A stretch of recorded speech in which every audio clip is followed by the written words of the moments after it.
Hello dear students, this is Namita Bansal. Welcome to my channel physics time. हम कर रहे हैं क्लास 11 की physics, first chapter unit and measurements.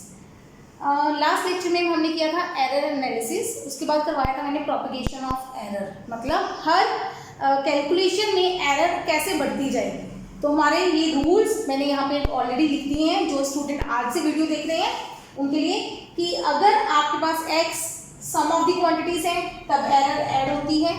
कौन सी एरर है ये? Absolute error. अगर क्वांटिटीज को सब्ट्रैक्ट करते हैं तो भी एरर ऐड होती है, क्योंकि मैक्सिमम एरर हमेशा ऐड होती जाएगी। इसके लिए आप लास्ट वीडियो में देख सकते हैं कि एरर ऐड ही क्यों की है हमने, क्योंकि ये मैक्सिमम एरर है।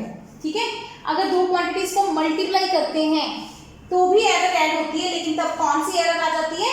रिलेटिव या फ्रैक्शनल एरर। रिलेटिव एरर, ठीक है। बाकी दोनों में एब्सोल्यूट थी, इसमें आ जाती है रिलेटिव एरर। अगर दो क्वांटिटीज को डिवाइड करते हैं तब भी रिलेटिव एरर ऐड होती है। अगर क्वांटिटीज की पार लेते हैं तो जो पार है उससे मल्टीप्लाई होकर रिलेटिव एरर आती है। मतलब रिलेटिव एरर को पार से मल्टीप्लाई कर दो तो हमारे पास क्या आ जाती है? Relative error in x. ठीक है। और एक लास्ट मैंने बनाया है एक इंपॉर्टेंट फॉर्मूला, कि जब आपके पास मल्टी क्वांटिटीज आ जाए, मल्टी क्वांटिटीज कई आ जाए, सबकी पार्स भी है, मल्टीप्लाई भी है, डिवाइड भी है, तब हमारे पास मेथड क्या है? ये है हमारा relative error in x is equal to first time power into relative error in A plus second की power into relative error in B plus third की power into relative error in C. ठीक है, मतलब चाहे आप quantities को multiply कर रहे हो, चाहे डिवाइड कर रहे हो या पावर ले रहे हो, तो आपके पास कौन सी एरर निकलेगी? हमेशा रिलेटिव एरर। ठीक है, रिलेटिव एरर हमने निकाली और क्वांटिटीज की इंडिविजुअल एरर्स को पार से मल्टीप्लाई करके ऐड कर देना है, तो आपका फाइनल आंसर आ जाएगा। ठीक है, इस टाइप के क्वेश्चन आपको +1 में जरूर मिलेंगे। और जब हम करेंगे जेईई या नीट की तैयारी तो उसमें इसके हायर लेवल्स मिलेंगे। तो करते हैं कुछ क्वेश्चंस। ये है हमारा फर्स्ट क्वेश्चन, बिल्कुल easy. The two quantities A and B are measured as this and this. जब ये प्लस माइनस करके लिखा हो तो इसका मतलब है ये जो सेकंड वाली क्वांटिटी है वो एरर है। फर्स्ट वाली क्वांटिटी हमारी बेस क्वांटिटी है और ये उसमें एरर है। तो ये ए है, ये बी है respectively. Find the sum and difference. बिल्कुल इजी सा क्वेश्चन डाला है ताकि एक बार आपको समझ आ जाए कि करना क्या है। सॉल्यूशन करते हैं इसका। a is equal to 3.5, delta a is equal to 0.3, b is equal to 1.5, delta b is equal to 0.1। अब हम ले लेते हैं सम। s ले लें सम को। Sum is equal to s is equal to a plus b। तो हमारे पास a प्लस b कितना आ जाएगा? ऐड कर दो 5.0। डेल्टा s कितना आ जाएगा? Delta a plus delta b कितना हो जाएगा? ऐड करेंगे 0.4। ठीक है, तो हमारा आंसर क्या आ जाएगा सम का? s plus minus delta s। 5.0 plus minus 0.4। बहुत इजी क्वेश्चन है, आएगा नहीं कभी भी ऐसा क्वेश्चन, लेकिन एक बार कर लेते हैं इजी क्वेश्चन भी। डिफरेंस को कुछ भी नाम दे दो, d a माइनस b। कितना हो जाएगा a minus b? 2.0। Delta d क्या हो जाएगा? Delta a plus delta b। जब क्वांटिटीज को सब्ट्रैक्ट कर रहे हो पर एरर क्या होगी? ऐड कर दो दोनों को 0.4। तो डिफरेंस क्या आ जाएगा हमारे पास? Answer d plus minus 0.4।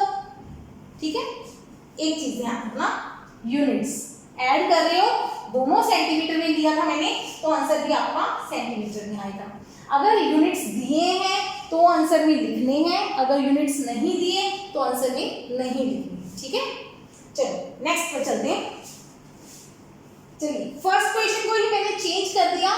The two sides of rectangle A and B are. Rectangle की दो साइड्स दी हैं, अब एरिया निकालना है। एरिया का फॉर्मूला क्या होता है रेक्टेंगल के? a into B. Delta A भी निकालना है। जब भी आपको इस तरह का एरर का क्वेश्चन आ जाए तो ध्यान रखना, जो आपका रिजल्ट होगा, आंसर होगा, वो आएगा a plus minus delta A.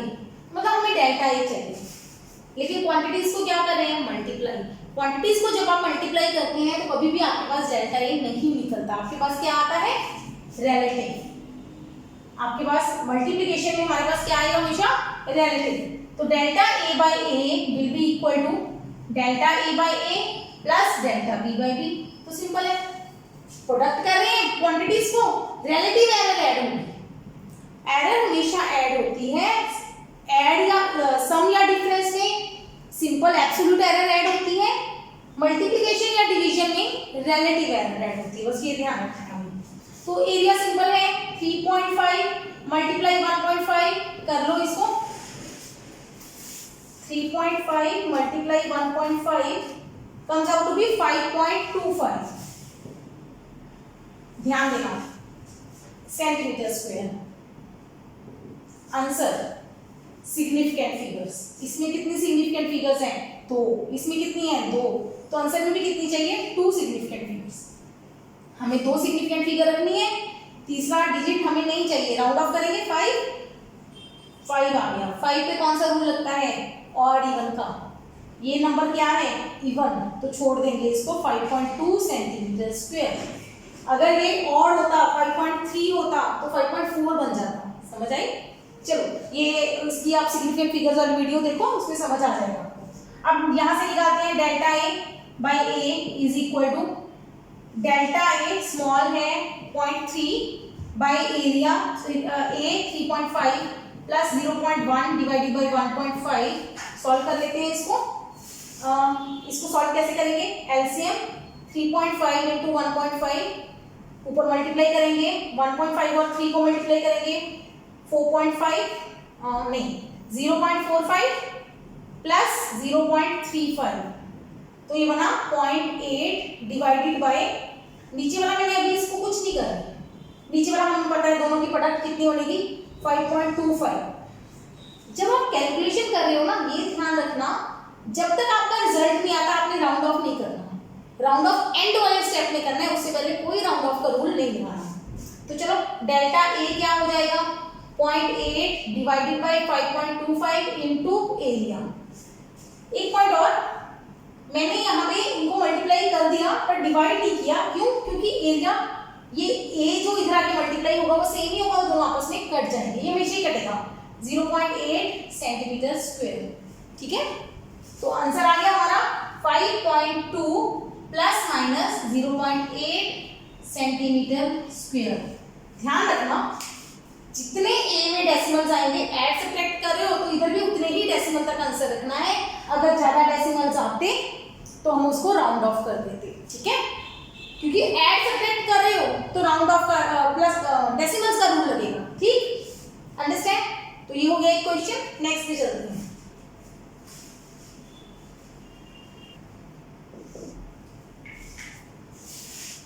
Again same question, sides of a rectangle are measured at this, find perimeter। perimeter का फॉर्मूला रेक्टेंगल के 2 into a plus b।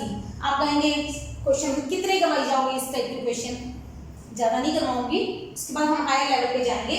पर ये मैं स्पेशली पेरीमीटर का बाद में क्यों करवा रही हूँ, क्योंकि यहाँ पे मुझे आपको एक डिफरेंट टूल समझाना है। अगर आपके पास x है जो हमारे अननोन क्वांटिटी, वो किसी क्वांटिटी का मल्टीपल आ जाए, ये हमने अभी तक रूल नहीं लिखा था। अगर क्वांटिटी ये नंबर है जो ये मेजर्ड नहीं है, ये नंबर n क्या है, कांस्टेंट नंबर है, फिक्स नंबर है, जो फिक्स नंबर में कभी भी कोई एरर नहीं होती। जैसे कि हमारे क्वेश्चन में ये 2 आ गई, पाई आ गया, ठीक है, कोई भी इस तरह के क्वेश्चन कांस्टेंट आ गया, ठीक है, तब क्या करेंगे, तब आपके पास 2 रूल्स हैं। अगर तो आप निकाल रहे हो सिंपल डेल्टा x, देखो समझते हैं इसको, पहले n में लिखाने से पहले मैं समझाती हूँ आपको। अगर आप इसको 2a लिख रहे हो तो या तो आप लिख सकते हो इसको a प्लस a लिख सकते हो, ठीक है, गलत तो नहीं है। तो हमारा डेल्टा x क्या हो जाएगा, delta a plus delta a, यानी कि डेल्टा x क्या हो जाएगा, ट्वाइस ऑफ डेल्टा a। ये क्लियर है। इसका मतलब मेरे पास एक रूल बन गया कि अगर मेरे पास x is equal to n times a है तो मेरे पास डेल्टा x क्या होगा, n टाइम्स डेल्टा a। ठीक है ना, ये तो क्लियर हो गया। कोई स्टूडेंट मुझे कहता है कि मैडम आपने इसमें प्रोडक्ट का रूल क्यों नहीं लगाया जी, मल्टीप्लाई का भी तो लगा सकते थे ना। चलो मल्टीप्लाई का लगा देते हैं, लगाओ जी। Delta x by x is equal to, multiply करो रिलेटिव एरर आएगी, रिलेटिव एरर आएगी तो दोनों की इंडिविजुअल एरर का सम आएगा, ठीक है, यही आएगा। 2 में कोई एरर होती है, 2 तो नंबर है, तो डेल्टा 2 मतलब 2 में चेंज, 2 में तो कोई चेंज नहीं आएगी, 2 तो प्योर नंबर है, तो ये 0 हो गया। तो मेरा डेल्टा एक्स बाई एक्स क्या आ गया, delta A by A. Delta x निकालो यहां से, क्या बनेगा, एक्स उधर के मल्टीप्लाई हो जाएगा, ठीक है ना, ये एक्स है, बचे ये ध्यान रखना, एक्स की वैल्यू पुट कर दो, एक्स की वैल्यू कितनी है 2a, ए कट गया, तो डेल्टा एक्स की वैल्यू फिर से यही आ गई ना, सेम आंसर। तो मतलब अगर आप या तो ये रूल लगाओगे, अगर ये रूल लगाओगे तो n लगेगा, मतलब एब्सोल्यूट एरर निकालोगे। अगर आप रिलेटिव एरर निकालोगे, तो कांस्टेंट नंबर नहीं लगेगा, तो ये आंसर आएगा। ये रूल याद रख लो, दोनों में से एक, कोई भी जो आपको इजी लगे। एब्सोल्यूट निकालोगे तो n से मल्टीप्लाई करोगे, रिलेटिव निकालोगे तो मल्टीप्लाई नहीं करोगे, कांस्टेंट को छोड़ोगे, ठीक है। ये हमें बहुत ज्यादा यूज आएगा, तो ये एक रूल्स में लिख लेना। ये रूल समझ आ गया। अब करते हैं इस क्वेश्चन को। क्वेश्चन बहुत इजी है। पेरीमीटर की वैल्यू आएगी ट्वाइस ऑफ, इन दोनों को ऐड किया था हमने ऑलरेडी, 5.0 बना था, ठीक है, मल्टीप्लाई करेंगे 10.0, ठीक है, एक डेसिमल तक रखना है क्योंकि ऐड कर रहे हैं हम, ओके। अब डेल्टा पी चाहिए, डेल्टा पी में 2 लगाएंगे, delta A plus delta B, समझ आया, क्योंकि मैं डेल्टा पी निकाल रही हूँ। अगर मैं रिलेटिव निकालती, डिवाइडेड बाय पी करती, तो इधर a प्लस बी से डिवाइड होता, फिर हम 2 नहीं निकालते, ठीक।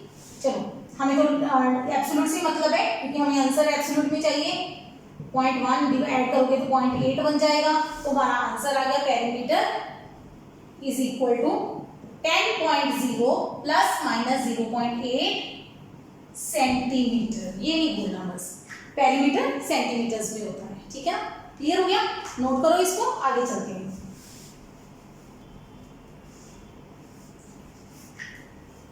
Next question, the two resistances are measured as 4 plus minus 1 ohm and 12 plus minus 1 ohm. Find the equivalent resistance in series and parallel. Resistance क्या होते हैं, obstruction to the flow of current।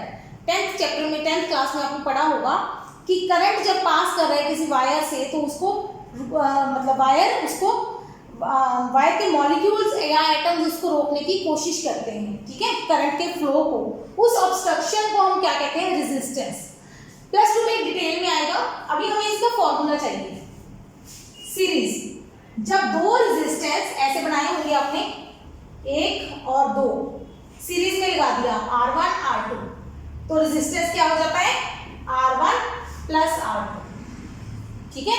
अगर इन्हीं 2 रेजिस्टेंस को parallel में लगा दिया आपने, तो बन जाता है,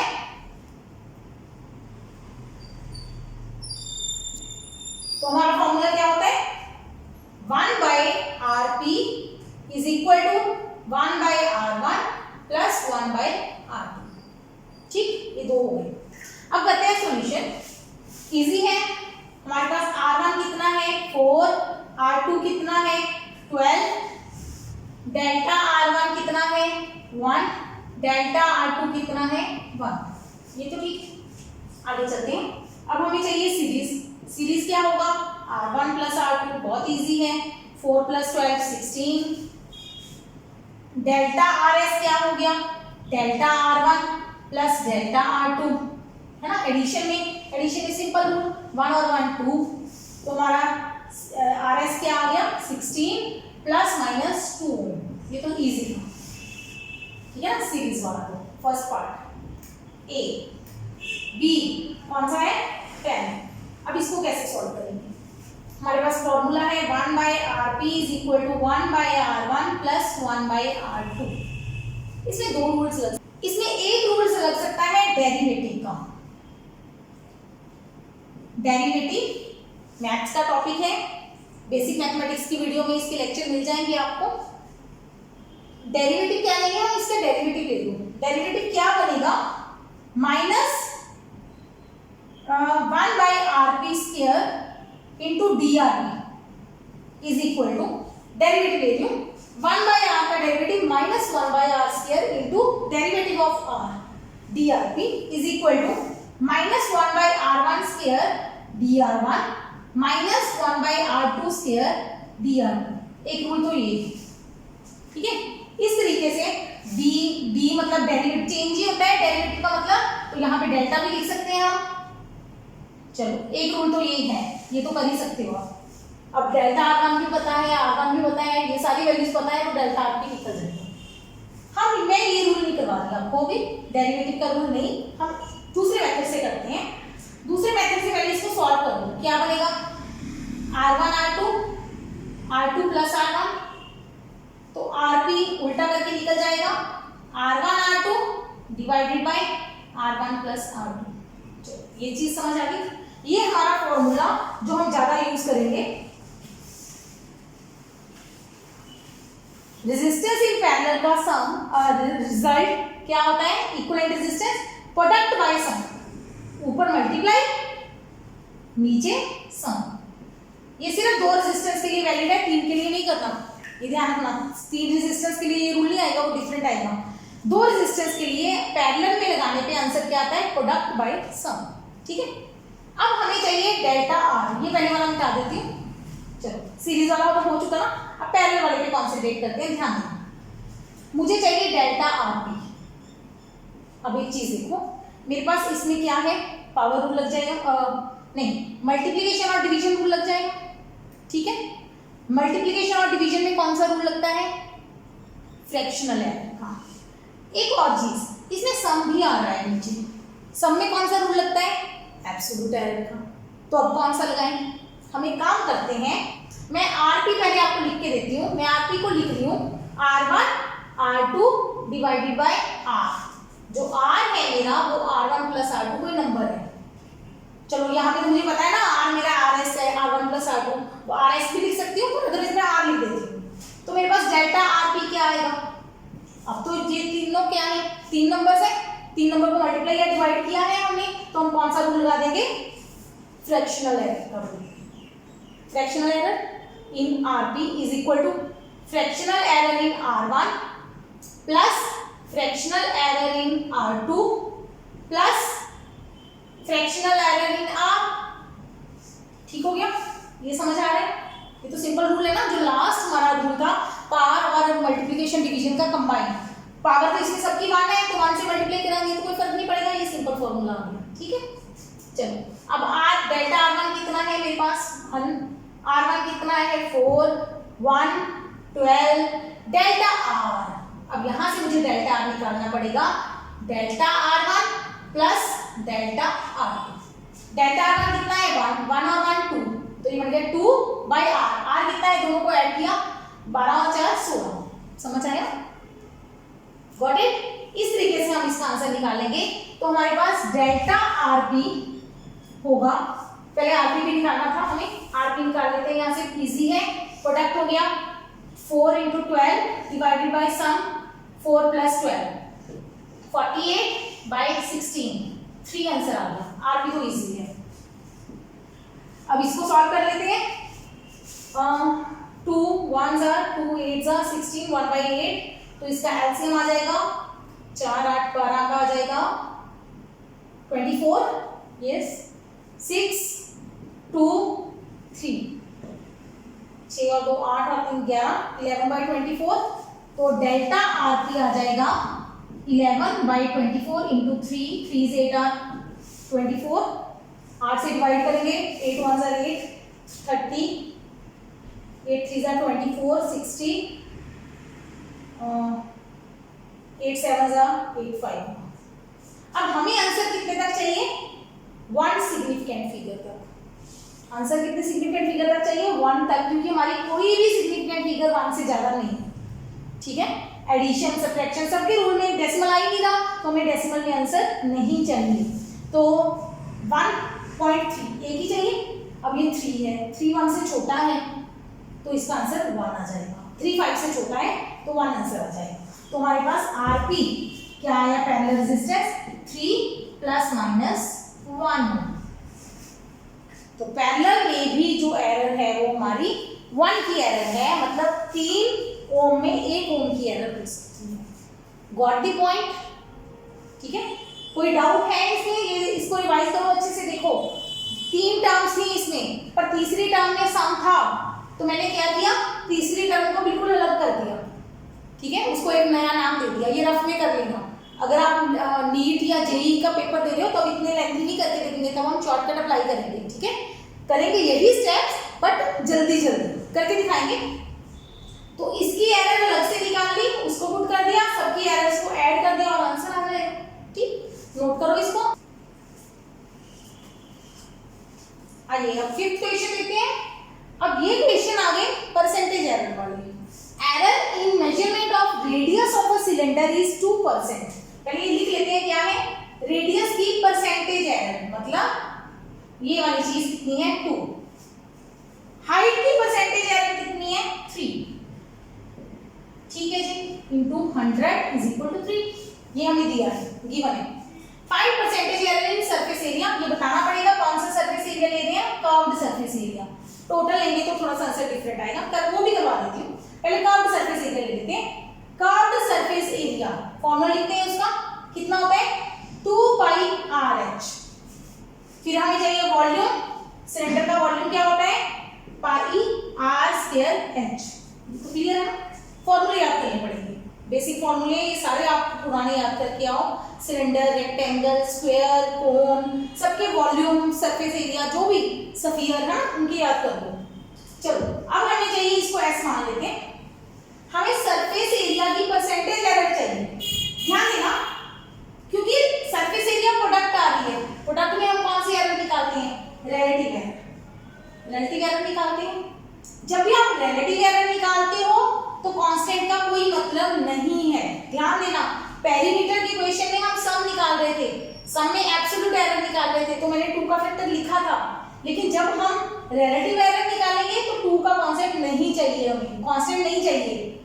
delta R/R plus delta H/H, ये तो ठीक है, मैंने बीच में जगह छोड़ी है, उसका कोई रीजन है, क्योंकि मुझे परसेंटेज एरर चाहिए, तो मैं इनको 100 से मल्टीप्लाई कर दूंगी, है ना। चलो अब ये हमारा, यही तो हमें चाहिए था। चलो इसकी वैल्यू ऊपर से पुट कर दो, 2 + 3 5।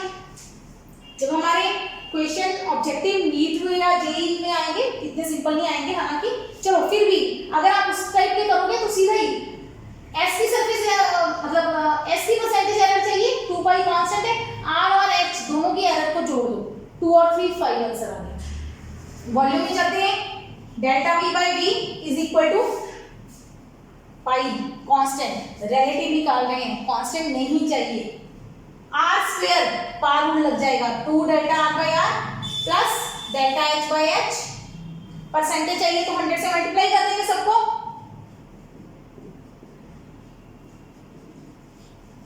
तो ये कितना हो गया, ये तो हमें आंसर चाहिए, 2 × 2 + 3, 4 और 3 7%। ठीक, इजी। इसी क्वेश्चन को थोड़ा सा चेंज करते हैं, हमारा नेक्स्ट क्वेश्चन बन जाएगा error in measurement of radius of,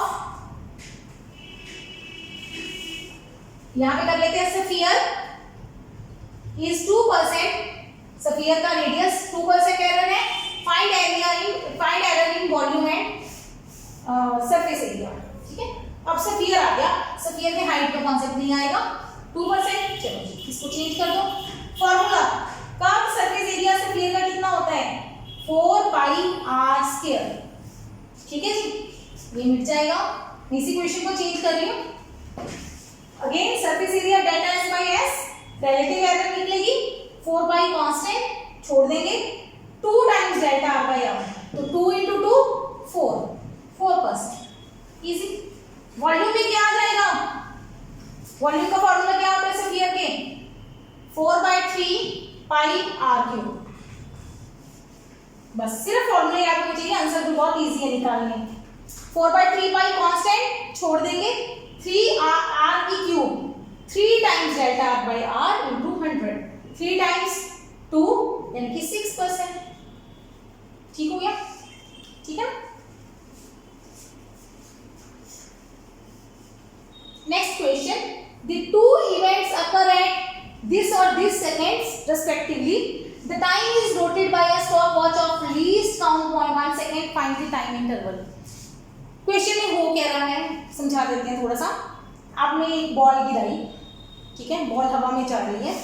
यहाँ पे हमने बॉल गिराते हुए यहाँ पे 2 पॉइंट्स लगा दिए ए और बी। बॉल पहले ए पॉइंट को क्रॉस की, स्टॉप वॉच लिया हुआ है आपने, स्टॉप वॉच, ठीक है, फोन में होती है। ए पॉइंट पे जब बॉल पहुंची आपने स्टॉप वॉच पे टाइम नोट किया, कितना था 3.7 सेकेंड। फिर बी पे पहुंची बॉल, तब टाइम कितना आया 5.2 सेकेंड, ठीक है। फाइंड द टाइम इंटरवल, बहुत इजी लग रहा है। ए का टाइम पता है, बी का टाइम पता है, बीच में टाइम गैप निकालना है कि ए से बी जाने में कितना टाइम लगा बॉल को। तो T1 कितना है अपने पास 3.7 सेकेंड, T2 कितना है 5.2 सेकेंड। कैसे पता चलेगा ये एरर का क्वेश्चन है? लीस्ट काउंट से।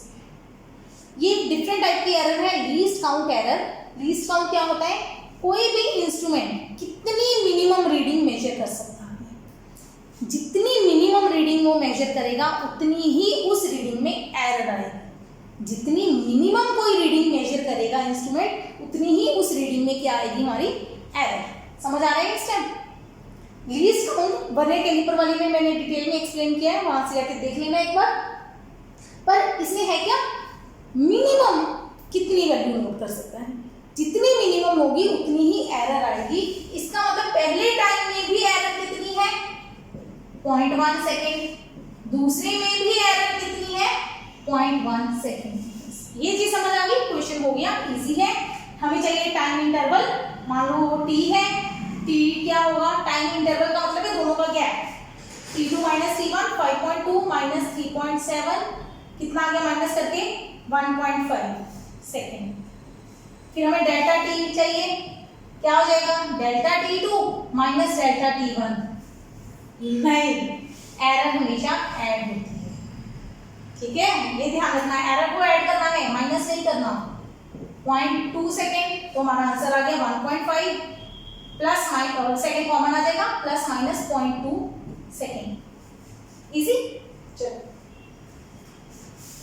चलिए हमारा नेक्स्ट क्वेश्चन है, इजी क्वेश्चन है again. In a simple pendulum length is measured by scale of least count. This length कितनी आई है, जी की वैल्यू 980 लेनी है। Find percentage error in time period. ये क्वेश्चन कुछ इजी है। ये क्वेश्चन मैं क्यों करवा रही हूँ, क्योंकि इसके नेक्स्ट में इसके टफ क्वेश्चन करवाने हैं मुझे। तो पहले इजी क्वेश्चन करते हैं। टाइम पीरियड ऑफ पेंडुलम कितना होता है 2 pi under root L by g. ये फॉर्मूला हम डायमेंशन में बहुत बार सॉल्व कर चुके हैं, इसकी एक्यूरेसी भी चेक की थी हमने, इस फॉर्मूला को डिराइव भी किया था, ठीक है। ध्यान देना इस क्वेश्चन को कैसे करना है। आपको ये चीज देखनी है कि आपको गिवन क्या क्या है।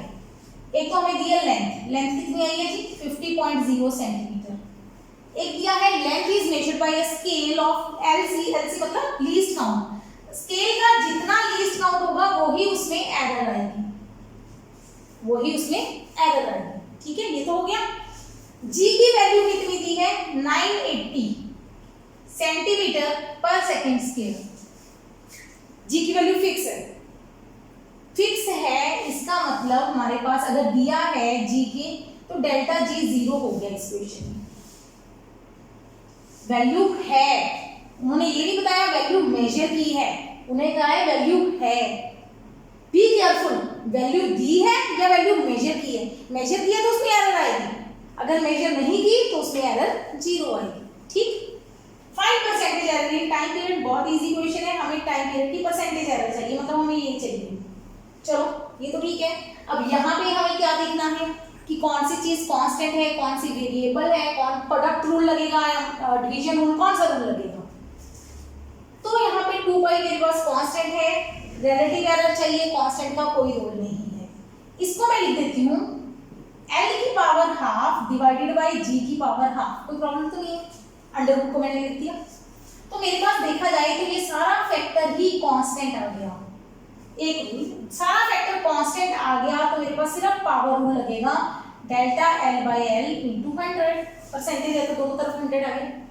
1/2 डेल्टा L कितना है 0.1 डिवाइडेड बाय 50.0, बिल्कुल इजी सा क्वेश्चन है, कर देना परसेंटेज 100 से मल्टीप्लाई कर देंगे, ये लोग कर ही देते हैं, 15 2 100, 2 कट गया, 0.1% आंसर आ गया, 0.1% एरर आ गई। ठीक है, ये तो हो गया इजी क्वेश्चन। इसको एक और तरीके से कर सकते हैं हम, delta T by T is equal to delta L by L half plus half delta G by G. Delta G 0 है तो ये फैक्टर खत्म हो जाएगा, आंसर सेम ही आएगा। ठीक, मतलब ये नहीं जरूरी रट्टा मानना कि हाँ ये हमने क्यों छोड़ा, कांस्टेंट में क्यों लेके गए, कांस्टेंट है इसलिए ले गए, नहीं लेके जाना चाहते ऐसे कर लोगे तो भी आंसर सेम आएगा। ठीक है, समझ आ गया, इजी क्वेश्चन था। अब इसका टफ क्वेश्चन करते हैं। अब ये क्वेश्चन देखो, पहले वाले क्वेश्चन से क्या चेंज है, इन अ सिंपल पेंडुलम एक्सपेरिमेंट, मतलब हमने सिंपल पेंडुलम का एक्सपेरिमेंट किया। उस एक्सपेरिमेंट में क्या करते हैं हम, एक बॉब लेते हैं मेटल की, उसको एक हुक लगी होती है उसके ऊपर, उसको एक धागे से लटका देते हैं। धागे से लटका दिया, उस धागे की लंबाई और बॉल का रेडियस मेजर कर देते हैं, वो हमारी हो जाती है length of pendulum. Length of pendulum measure करते हैं, जहां से लटकाया और जो बॉल का सेंटर है वहां तक का पूरा लेंथ डिस्टेंस। ठीक है, फिर हम बॉल को यहाँ जाके छोड़ते हैं, ऐसे घूमती है बॉल। ठीक, ये पेंडुलम बन गया। फिर हम पेंडुलम का टाइम नोट करते हैं, एक यहाँ से यहाँ गई, यहाँ वापस आई, 1 2 ऐसे ऑसिलेशंस काउंट करते हैं। 10 ऑसिलेशन का टाइम 20 सेकेंड आ गया, तो एक ऑसिलेशन का टाइम कितना हुआ, 2 सेकेंड, टाइम निकल गया। उस एक ऑसिलेशन के टाइम को हम क्या कहते हैं, टाइम पीरियड। तो हमारा टाइम पीरियड हमारे पास आ गया, टाइम भी आ गया, लेंथ भी आ गई, तो हमें जी कैलकुलेट करना होता है। वैसे तो हम कहते हैं जी फिक्स है, लेकिन एक्सपेरिमेंट में हम जी कैलकुलेट करते हैं। मतलब अब जो हमारा जी है वो कांस्टेंट नहीं है, बिकॉज ये हमने एक्सपेरिमेंट से निकाला है, मेजरमेंट करके फिर कैलकुलेशन की फिर निकला है। तब जी जब कांस्टेंट नहीं है तो उसमें क्या आएगी, एरर। अब क्योंकि जी में एरर आ रही है तो हमें क्वेश्चन है परसेंटेज एरर इन जी निकालना है। चलो दोबारा से क्वेश्चन देखते हैं। In a simple pendulum experiment length is measured with least count. Length में एरर कितनी है, 0.1 सेंटीमीटर। लेंथ कितनी आई, 50 centimetre. Time period is measured with the clock of least count 1 second. Clock का लीस्ट काउंट 1 सेकेंड है, मैं इसको small T लिख रही हूँ, ध्यान देना। Time for 10 oscillations comes out to be 20 second. जो हमारा टाइम पीरियड का फॉर्मूला होता है, टाइम पीरियड, उसमें हम हमेशा कैपिटल टी लिखेंगे। ठीक है, जरूरी कोई स्टैंडर्ड नहीं है, इसे स्मॉल टी भी लिख सकते हैं, पर हम हमेशा कैपिटल टी लिखेंगे टाइम पीरियड को, √L/G, ये हमारा फॉर्मूला है। ध्यान देना, ये फॉर्मूला किसके लिए है, 1 ऑसिलेशन के टाइम के लिए। हमारे पास टाइम किसका दिया हुआ है, 20 ऑसिलेशंस का, 10 ऑसिलेशंस का टाइम दिया हुआ है, 10 ऑसिलेशंस का कितना, 20 सेकेंड, और उसमें एरर कितनी है, 1 सेकेंड की। कहने का मतलब क्या है, जिस भी स्टूडेंट ने एक्सपेरिमेंट किया 20 सेकेंड नोट किए, तो उसमें एरर कितनी आई, 1 सेकेंड की। मतलब 20 सेकेंड के पीछे 1 सेकेंड का चेंज हो सकता है। मतलब जब उसने कहा कि टाइम 20 सेकेंड आया है स्टूडेंट ने एक्सपेरिमेंट करके, तो वो टाइम 1 सेकेंड ज्यादा हो सकता है, 21 सेकेंड या 19 सेकेंड। कहते हैं ना 19-20 का फर्क, मतलब 20 उसने बता दिया तो 19 या 21 हो सकता है, इतना चेंज है। तो मतलब हमारे पास डेल्टा टी 1 सेकेंड है, किसके लिए, 10 ऑसिलेशंस के टाइम के लिए। अब कैपिटल टी क्या होगा, अगर हमारे पास n ऑसिलेशंस हो रही हैं, n oscillations has t time, तो 1 ऑसिलेशन का टाइम कितना होगा, t/n। तो हमारा कैपिटल T 1 ऑसिलेशन का टाइम कितना हुआ, t/n। 1 ऑसिलेशन का टाइम कितना हुआ, t/n। समझ आ गया यहाँ तक। हमें चाहिए delta T, delta capital T. मैंने रिलेटिव नहीं निकाला, रिलेटिव नहीं निकाला तो आप n को कुछ नहीं कहोगे, ऐसे ही पढ़ा रहे होंगे। अगर रिलेटिव निकालते तो n को सॉल्व करते, हम n को काट देते, छोड़ देते। चलो टी में कितना एरर है, 1 सेकेंड बाई 10 आ गया, डेल्टा टी आ गया आपके पास। चलो हमारे पास अब डेल्टा टी आ गया 1/10। एक हमारे पास टी भी चाहिए, 10 ऑसिलेशंस के लिए 20 सेकेंड, टी है t/n। टी कितना है, स्मॉल t/n। टी कितना है, 20 डिवाइडेड बाई 10 मतलब 2 सेकेंड। टी भी आ गया, डेल्टा टी भी आ गया, डेल्टा एल और एल भी है, चाहिए क्या जी। सॉल्व करते हैं, स्क्वायर कर दो, T square is equal to 4 pi square L by G, तो जी का फॉर्मूला आ गया 4 pi square L by T square. ठीक, हमें चाहिए percentage error in ji,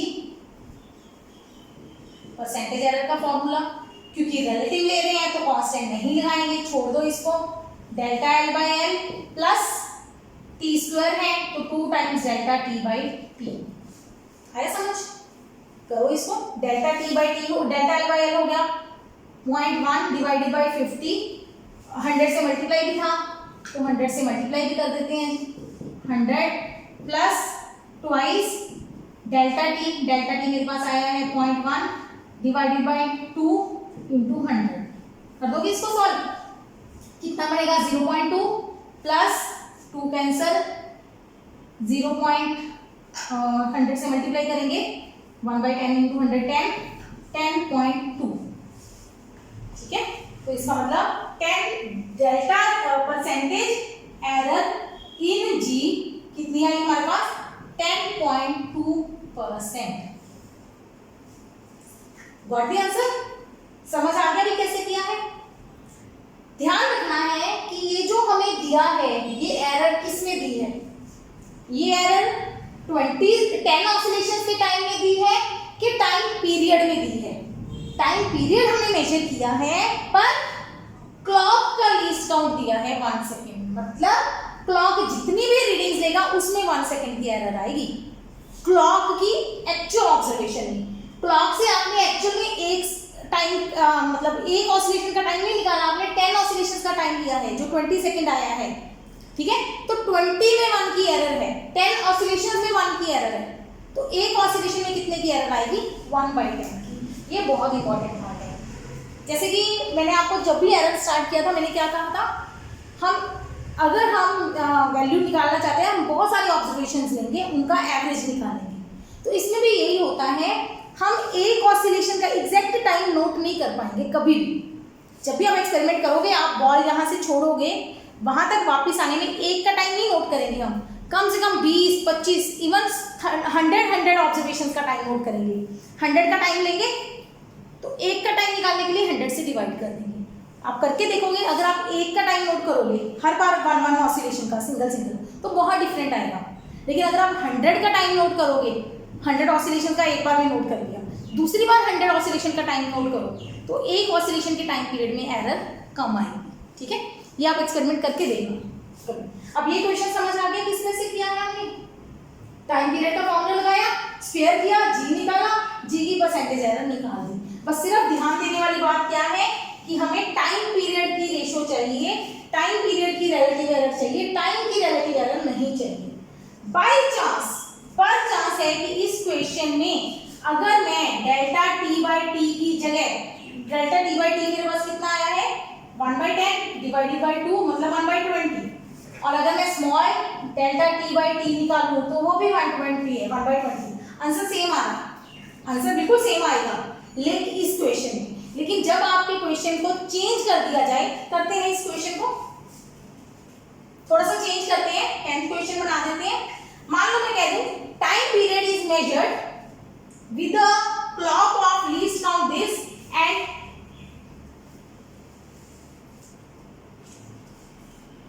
and after taking oscillations, after taking 10 oscillations, time period comes out to be 1 second. अब मुझे time period कितना दे दिया 1 सेकेंड, टाइम पीरियड दे दिया, लेकिन इधर क्या दिया है क्लॉक का लीस्ट काउंट दिया है, मतलब ये टाइम पीरियड का लीस्ट काउंट नहीं है। टाइम पीरियड अगर 1 सेकेंड आया है तो 1 सेकेंड में 1 सेकेंड की एरर नहीं होगी, ठीक है, वो 10 ऑसिलेशंस में 1 सेकेंड की एरर है, तो मेरे पास डेल्टा टी वो 1 सेकेंड नहीं आएगा, वो 1/10 सेकेंड आएगा। समझ आया कि अगर इस तरह का क्वेश्चन आ जाए कि 10 ऑसिलेशंस मतलब टाइम क्लॉक में 1 सेकेंड की लीस्ट काउंट है, मतलब 1 सेकेंड की एरर है, तो 10 ऑसिलेशंस का टाइम नोट किया, लेकिन दिया आपको टाइम पीरियड है, तब भी आपने डेल्टा टी जो निकालना है वो 10 से डिवाइड करके निकालना है। आगे समझ? तो बिल्कुल सिमिलर क्वेश्चन है, अपने आप हो जाएगा आपका आई थिंक। तो चलो, इस तरह के क्वेश्चन आपको पेंडुलम से रिलेटेड नीट जेईई में बहुत ज़्यादा मिलेंगे। इसकी प्रैक्टिस करो, जो भी आपके क्वेश्चन नहीं समझ में आते, जो भी डाउट्स हैं मुझे मेल करो, I will solve those questions. तो आज के लिए इतना ही। Keep watching, keep learning, subscribe to my channel.